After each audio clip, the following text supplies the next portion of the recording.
रत्न करंडक श्रावकाचार में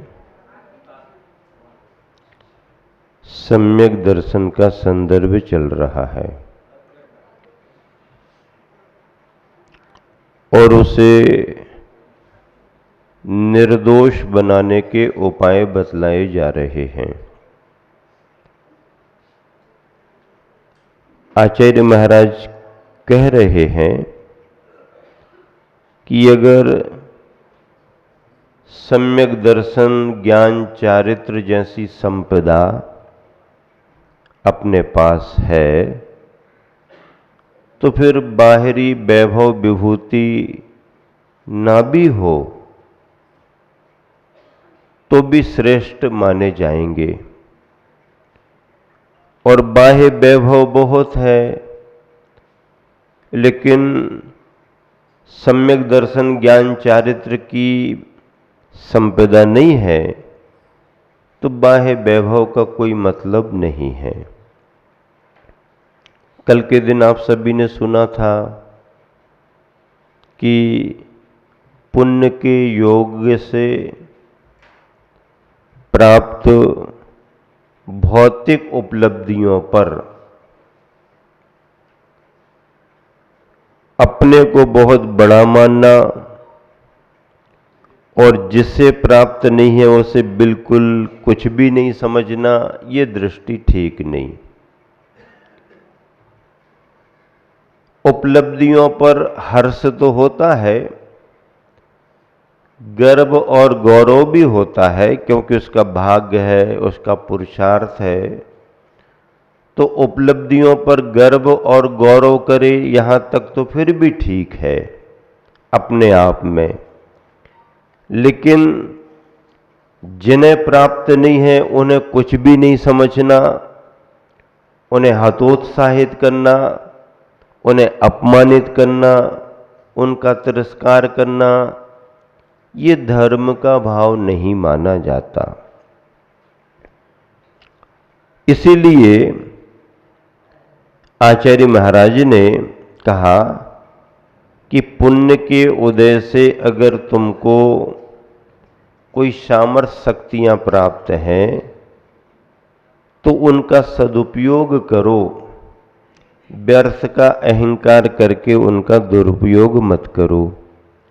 अब देखिए अगला श्लोक प्रारंभ होना है, श्लोक नंबर 27, पेज नंबर 34। यदि पाप निरोधोन्य संपदा किं प्रयोजनम् अथ पापाश्रोस्त्यन्य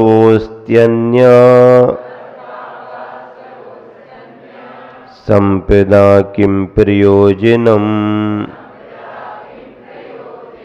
एक साथ मिलकर, यदि पाप निरोधोन्य संपदा किं प्रयोजनम् अथ पापाश्रोस्त्यन्य संपदा किं प्रयोजनम्। अन्वयार्थ, यदि पाप निरोधः, पाप को रोकने वाला, क्या पाप को कौन रोक सकता है? रत्नत्रय धर्म है।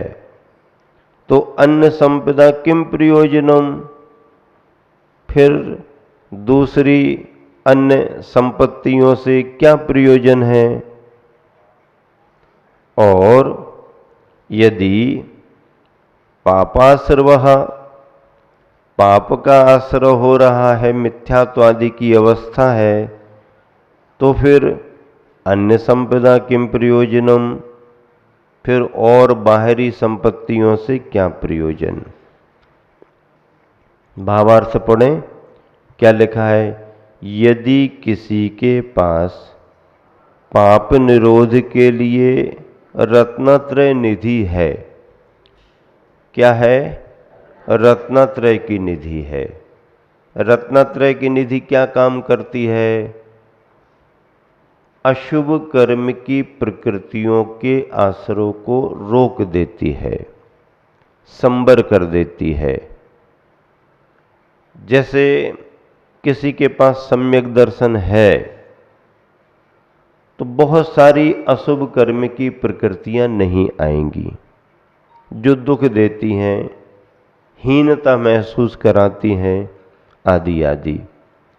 मिथ्यात्व कर्म का जब उदय रहता है तो 16 प्रकार की विशेष कर्म की प्रकृतियां बंधती हैं, और मिथ्यात्व कर्म चला गया तो वो 16 प्रकार की कर्म की प्रकृतियां बंधना बंद हो जाता है। अब ये मिथ्यात्व की प्रधानता हो गई। अब असंयम अवस्था है, अविरति है, तो उस असंयम अवस्था से 25 प्रकार की प्रकृतियां अनंतानुबंधी आदि के सहयोग से असंयम अविरति अवस्था में आती रहती हैं, और ये गए तो उनका असर भी रुक जाता है। ऐसे कर्म बंध के कारण जो बतलाए हैं, तत्वार सूत्र को याद करो। तत्वार सूत्र में एक सूत्र आया है, मिथ्या अविरति प्रमाद कसाय योगा बंध हेतुवः। ये सूत्र आया कि नहीं आया? कौन से अध्याय में आया? कौन से अध्याय में आया? बंध हेतुवः, बंध के कारण बतलाए हैं। तो बंध का कथन कौन से अध्याय में है? अच्छा, तत्वार सूत्र के 10वें अध्याय का बंटवारा कर लो। पहले से लेकर के चौथे तक जीव तत्व का वर्णन है। 7 तत्वों में पहले से चौथे तक जीव तत्व का कथन है। 5वें में अजीव तत्व का कथन है। 6वें में आश्रव तत्व का कथन है। 7वें में शुभ आश्रव, विशेष रूप से वृताचरण श्रावकाचार का वर्णन है। 8वें अध्याय में बंध तत्व का वर्णन है। 9वें अध्याय में संबर और निर्जरा का वर्णन है। 10वें अध्याय में मोक्ष का वर्णन है। छुट्टी हो जाती फिर। तो 8वें अध्याय में बंध तत्व के वर्णन में अब बंध के कारण क्या है, कर्मों का बंध किन किन कारणों से होता है, तो मिथ्या अविरति प्रमाद कसाय योगः बंध हेतुवः। ये बंध के हेतु, बंध के कारण है। मिथ्यात्व के उदय में कर्म का बंध होता है। अविरति यानी असंयम के द्वारा कर्म का बंध होता है। प्रमाद की भूमिका में कर्म का बंध होता है। मिथ्या अविरति प्रमाद कषाय की भूमिका में कर्म का बंध होता है, और योग प्रत्यय के द्वारा भी कर्म का बंध होता है।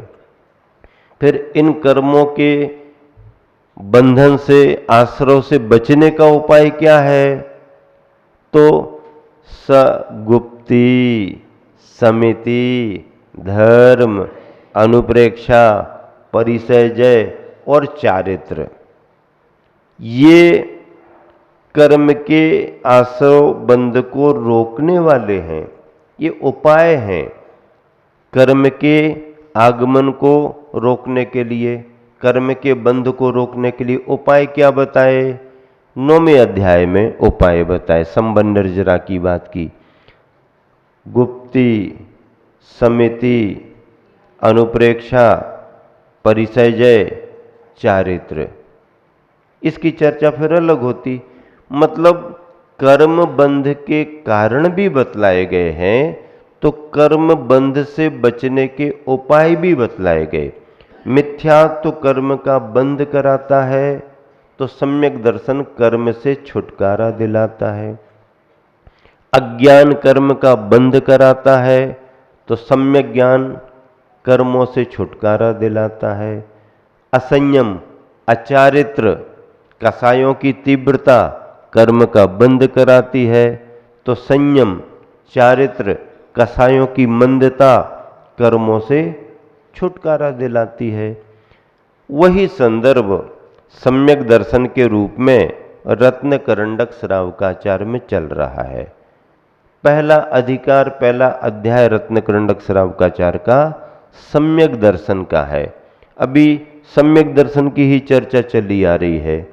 अब क्या कहा जा रहा है कि सम्यक दृष्टि धर्मात्मा पुण्य के योग से प्राप्त भौतिक उपलब्धियों पर या अपनी क्षमताओं पर, शक्तियों पर व्यर्थ का अहंकार नहीं करता, बल्कि उसका सदुपयोग करता है। और अगर अहंकार करता है तो फिर उसका सम्यक दर्शन होने लगता है, सम्यक दर्शन दूषित होता है, यहाँ तक कि सम्यक दर्शन छूट भी जाता है। इस श्लोक में क्या भाव प्रकट कर रहे कि देखो, यदि किसी के पास पाप के निरोध के लिए, पाप के रोकने के लिए रत्नत्रय की निधि है, तो फिर उसे बाहरी जगत की अन्य किसी संपदा की क्या आवश्यकता है। सम्यक दर्शन, सम्यक ज्ञान का परिणाम है।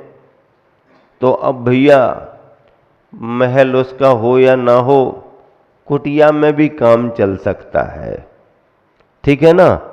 बड़ी पद प्रतिष्ठा उसकी हो या ना हो, सामान्य नागरिक रह करके भी काम चल सकता है।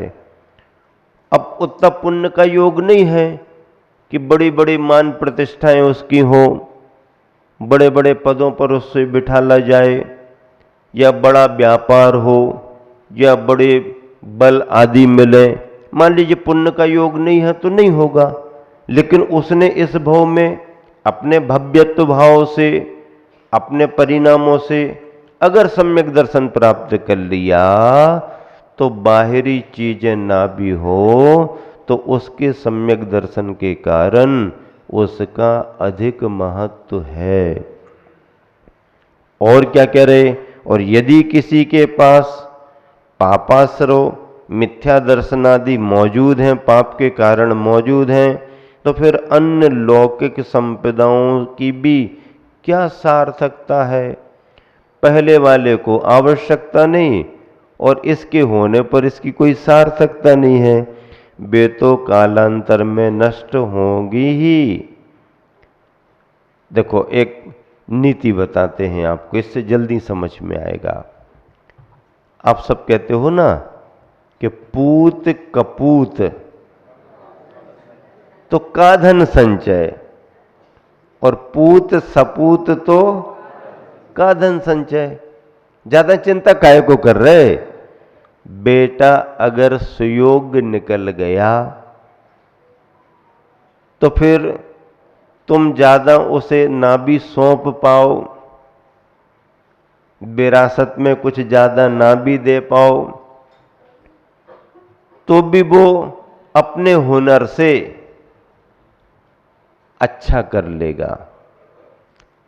बच्चे में योग्यता आ गई है तो कहते हैं बहुत कुछ जोड़ करके देने की ज्यादा जरूरत नहीं है, वो खुद कमा लेगा।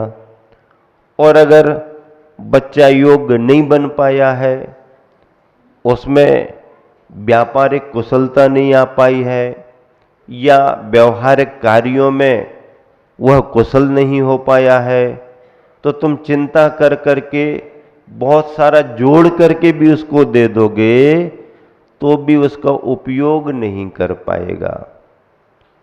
इस भाव को बतलाने के लिए क्या कहा, पूत सपूत तो काधन संचय, और पूत कपूत तो काधन संचय। इसका मतलब है काधन संचय ज्यादा चिंता मत करो, योग्यता है तो सब कुछ हो जाएगा, योग्यता नहीं आ पाई तो तुम कितना भी कुछ करो कुछ होने वाला नहीं है। आचार्य महाराज क्या कह रहे यहां पर कि अगर तुम्हारे पास अभी सम्यक दर्शन आदि का परिणाम नहीं आ पाया, क्या सम्यक दर्शन आदि के भाव नहीं आ पाए, रत्नत्रय के भाव नहीं आ पाए, तो फिर तुम्हारे पुण्य के योग से तुम्हें सब कुछ मिलता भी रहे। महाराज जी जब रत्नत्रय नहीं है तो पुण्य का योग कैसे बनेगा। अरे भैया पुण्य का योग पिछले भवों का होता है, इसी भाव से कोई लेना देना नहीं है। पिछले भवों में उसने कुछ अच्छा किया होगा, इस भाव में मिल रहा है, लेकिन पिछले भवों में रत्नत्रय के साथ किया था, इस भाव में उसको रत्नत्रय है ही नहीं, सम्यक दर्शन आदि नहीं है। अब रत्नत्रय नहीं है, सम्यक दर्शन आदि का भाव नहीं है, पुण्य के योग से सब मिलता रहे, फिर क्या करेगा? अगर धर्म के भाव नहीं है रत्नत्रय आदि सम्यक दर्शन आदि, तो वह अपनी उन उपलब्धियों पर, भौतिक संपदाओं पर, शक्तियों पर सदुपयोग नहीं कर पाएगा, वो दूसरे ही कार्यों की तरफ जाएगा।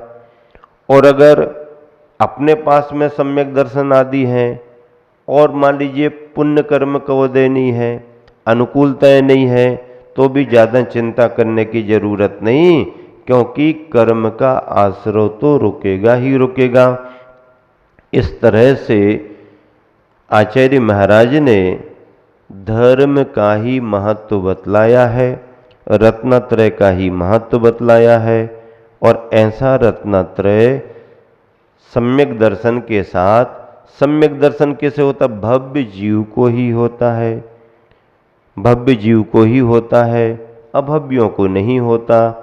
भव्य में भी संगीपना, पंचेंद्री में संगीपना होना चाहिए, पर्याप्तियां परिपूर्ण होने की स्थिति हो, पूर्ण हो गई हो, और वह ज्ञानोपयोग में रत हो तथा जागृत अवस्था हो। इतनी सामग्रियों के मिलने पर ही सम्यक दर्शन की भूमिका बनती है। ऐसे सम्यक दर्शन की महिमा को यहाँ पर बतलाया जा रहा है। दोहा देखिए, मिलान करें, पढ़ें। पाप निरोधक धर्म यदि, तो धन का क्या काम, ओ आश्रो यदि पाप का, तो धन का क्या काम। 27वें नंबर का पद गुरुवर आचार्य श्री का लिखा हुआ, पेज नंबर 102 पर है। ऊपर 4 पंक्तियां पढ़नी हैं, मिलान करें, एक साथ पढ़ें। संबर मय समिकित आदिक से, जिनका कलुषित पाप घुला, जात पात धन कुल से फिर क्या रहा, प्रयोजन आप भला। किंतु पापमय जीवन जिनका बना हुआ है सतत रहा, बाह्य संपदादिक फिर भी वह मूल्य शून्य शब बितथ। बितथ झूठा, बितथ का अर्थ क्या होता है? झूठा। बाकी सब शब्द सरल हैं। इस तरह से ये जो गुरुवर ने पंक्तियां लिखी हैं, संबरमय समिकित आदिक से, जिनका कलुषित पाप घुला, कलुषित प्रदूषित पाप घुल रहा है, किससे? समकित आदिक से, जो संबर के कारण हैं, अर्थात रत्नत्रय कर्मों के संबर का कारण है। फिर जात पात धन कुल से फिर क्या रहा, प्रयोजना बना। किंतु पापमय जीवन जिनका बना हुआ है सतत रहा, मिथ्यात्वादि में है, तो उनके लिए बाह्य संपदादिक फिर भी वह मूल्य शून्य, कोई मूल्य नहीं, मूल्य के बिना सब बितथ, बितथ यानी झूठा, असत्य रहा। इस तरह से आचार्य महाराज ने अहंकार आदि भावों को जीतने के लिए प्रकारांतर से प्रेरणा दी है। अब देखिए अगला श्लोक, सम्यक दर्शन की महिमा।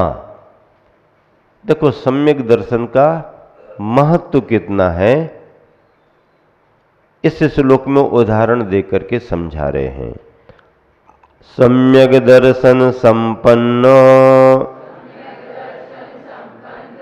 मपि मातंग देहजम,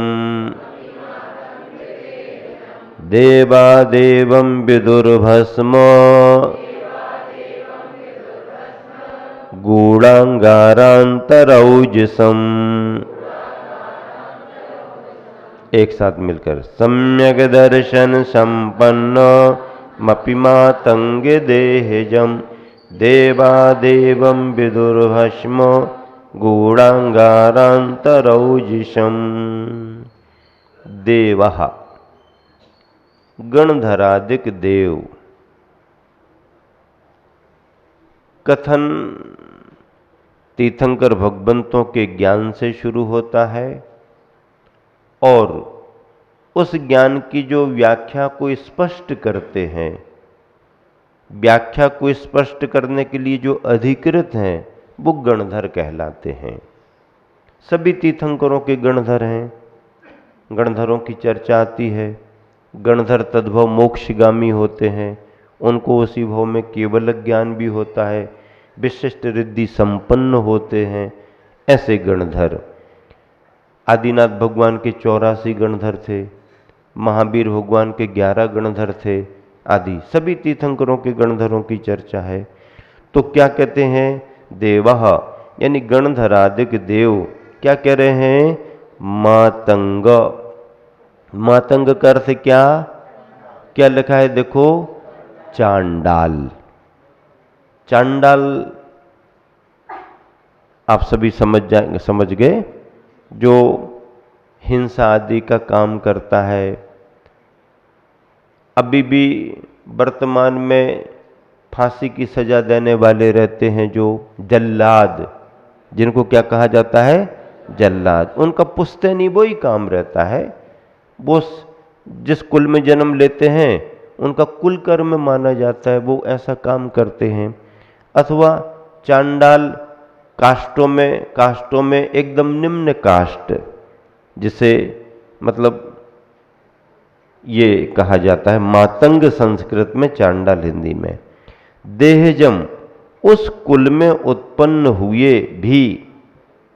अब अगर किसी जीव का जन्म चांडाल कुल में हो गया, अर्थात सारांश ये कि एकदम निम्न जाति में हो गया, नीच गोत्री जातियों में हो गया, उच्च कुलीन घरों में नहीं हुआ, निम्न गोत्री जातियों में अगर किसी जीव का जन्म हो गया।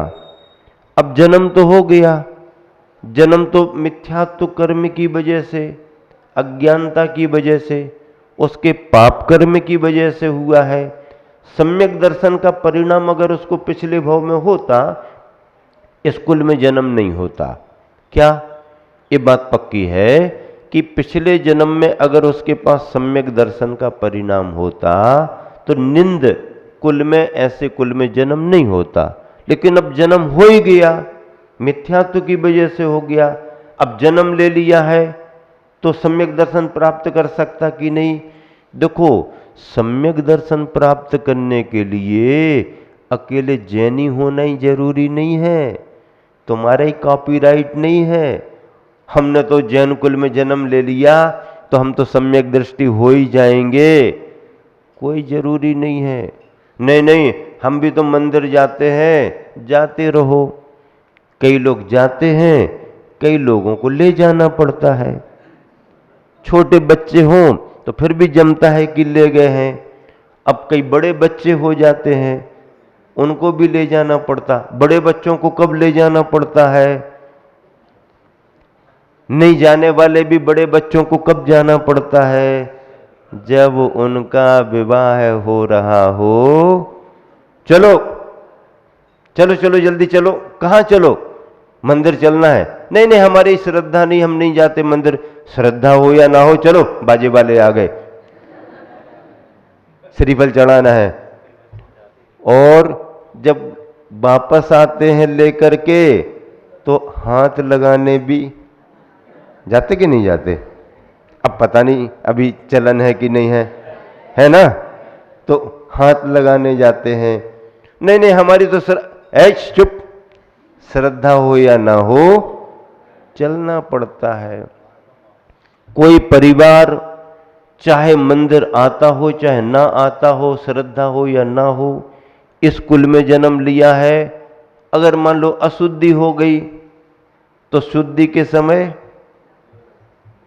तीसरे में या 13वीं में, उसकी इच्छा हो या ना हो, गांव के लोग ही पहुंच जाते। चलो भैया, देरीदारी का कर रहे क्या?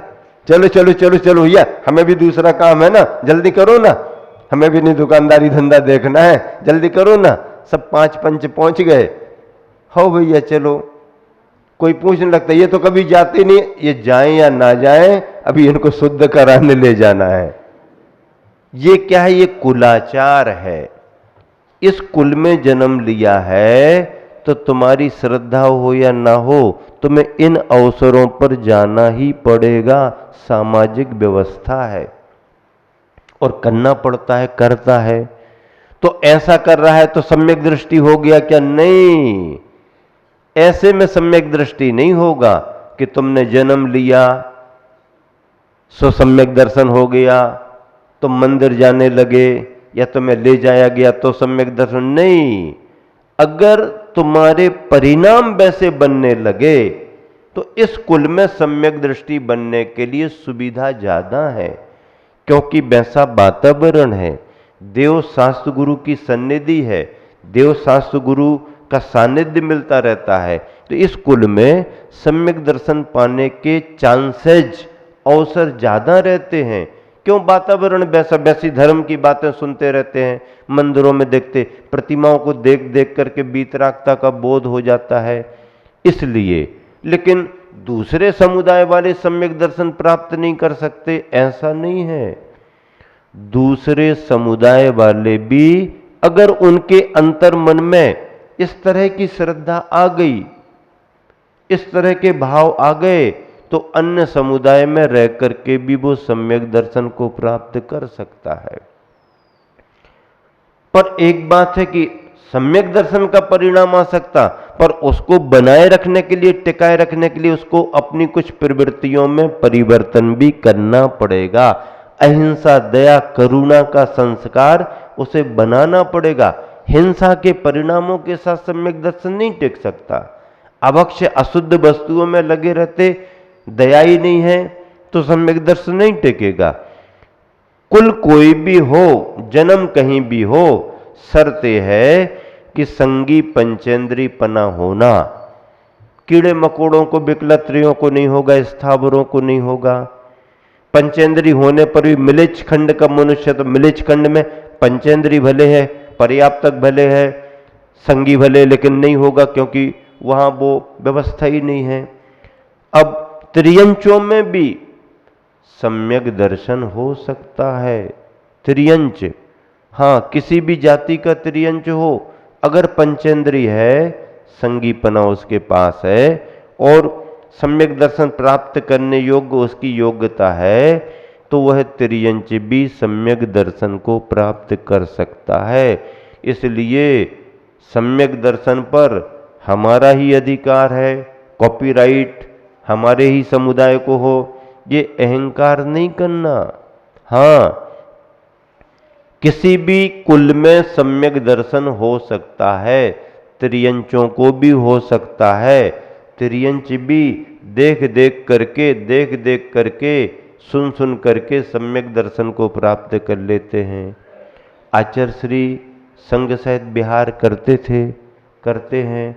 बड़ा संघ है, संघ आ रहा जा रहा, आचार्य श्री आहारचर्या को निकल रहे, जंगल को जा रहे। जैन, जैनेतर सभी देखते रहते हैं।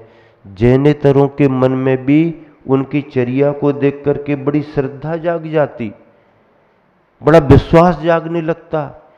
और जब बहुत अच्छे से आचार्य श्री की या एक दिगंबर मुनि की चर्या को समझते हैं, तो उनको अंतर महसूस होने लगता है, अरे गुरु तो ऐसे ही होते हैं, उनकी चर्या तो ऐसी ही होनी चाहिए। ना आरंभ, ना परिग्रह, ना घर, ना गृहस्थी, ना कोई प्रॉपर्टी, ना ये वो, चर्या की ज्ञान दे रहे हैं, साधना करते हैं। अरे भाई, ये मार्ग बहुत अच्छा है, ये मार्ग बहुत अच्छा है। ऐसा विचार करते करते अजैन बंधु भी सम्यक दर्शन प्राप्त कर सकता है। और अगर उसने सम्यक दर्शन प्राप्त कर लिया तो हम उसको नहीं पहचान पाएंगे, हम तो उसको, उसके कुल को ही देख बैठे रहेंगे, हम तो उसको शरीर, लेकिन वो अंदर से तैयार हो गया है। उदाहरण बहुत अच्छा दे रहे। सम्यक दर्शन कैसा है? उस कुल में उत्पन्न सम्यक दर्शन से संपन्नम युक्त जीव को भस्म, राख से गूढ़ आच्छादित अंगार के अंतर भीतरी भाग के समान औजसम तेज से युक्त और देवम विदु देवों के द्वारा आदरणीय सम्मानीय माना गया है। नीचे भावार्थ, जो व्यक्ति सम्यक दर्शन से समृद्ध या संपन्न है वह चांडाल कुल में जन्म लेने वाला चांडाल पुत्र होने पर भी देवों से श्रेष्ठ है, अर्थात देवों के द्वारा भी सम्मानी है, देव भी उसका सम्मान करते हैं। उसकी स्थिति उस अंगारे की तरह है जो बाहर से राख से ढका है। अंगार है ना, ऊपर से राख चढ़ गई है, अब ऊपर से तो राख दिख रही है किंतु अंतरंग में तेज और प्रकाश से युक्त है। उसके कुल को देख करके, उसकी अवस्था को देख करके हम ये अंदाज नहीं लगा पाएंगे कि उसके अंदर भी सम्यक दर्शन का भाव आ गया। लेकिन अगर आ गया तो अब उसकी स्थिति क्या बन गई?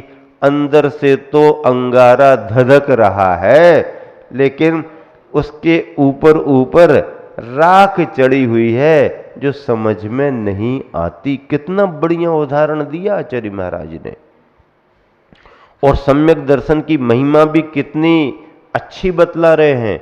मतलब सम्यक दर्शन का भाव किसी को भी प्राप्त हो सकता है, लेकिन एक बात अवश्य है, अगर सम्यक दर्शन का भाव आ गया तो उसके परिणामों में अंतर आएगा। क्रूरता के परिणाम कम होंगे, धीरे धीरे समाप्त हो जाएंगे। हिंसा आदि की प्रवृत्ति से वो बच जाएगा, अहिंसा का संकल्प लेगा, अहिंसा का व्रत लेगा। बाहरी प्रवृत्तियों में उसके फर्क आएगा ही आएगा। फल अगर अंदर से पक गया है तो ऊपर से उस फल में कुछ ना कुछ फर्क दिखाई दे जाता है। उसकी गंध अंध अलग प्रकार से आने लगती है। ठीक है ना? कच्चे और पक्के का फर्क तो समझ में आता है। हालांकि कई बार कच्चे आम को भी अगर बाजार में कोई देखने को चला जाए, भैया कच्चा है कि पका है, कच्चा है कि पका है, पकड़ के उठा के कच्चा है कि पका है, तो 4-6 घंटे में वो कच्चा भी पका जैसा है। अब बार बार अब जैनी आदमी होशियार होते हैं, सब्जी लेने जाएंगे, उठाए ऐसे नाखून लगा दिए। कैसे? ए भैया तुम नाखून मत लगाओ, मान लो तुमने लगाया और रख दे। हाँ, लेना है तो आराम से देख लो। क्या करते हैं लोग?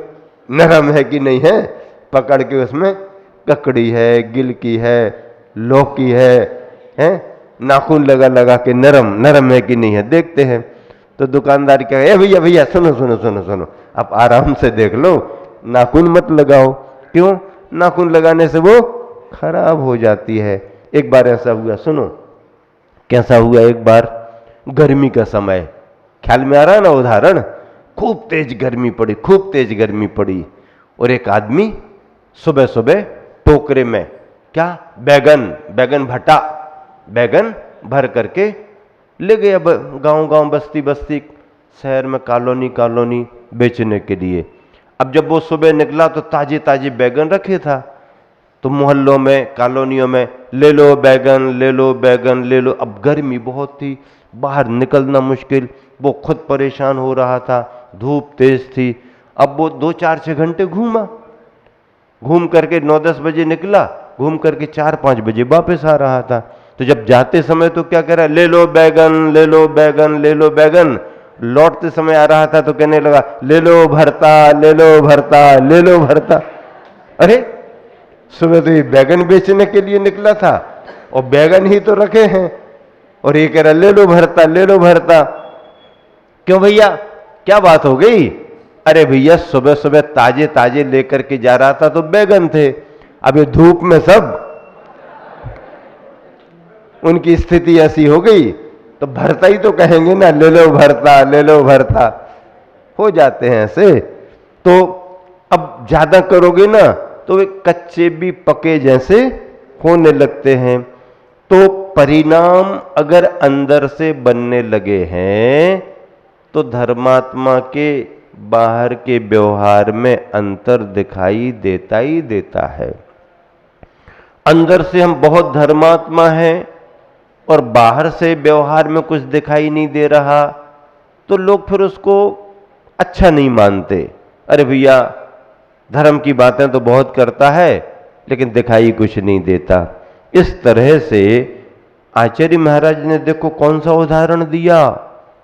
उदाहरण तो देखो, चांडाल का उदाहरण दिया सम्यक दर्शन में, और अंगार का उदाहरण दे दिया। मतलब सम्यक दर्शन की ये महिमा है कि अगर छोटे से छोटे व्यक्ति को भी प्राप्त हो गया सम्यक दर्शन उसकी योग्यता से, तो वह फिर सभी के द्वारा सम्मान के योग्य हो जाता है।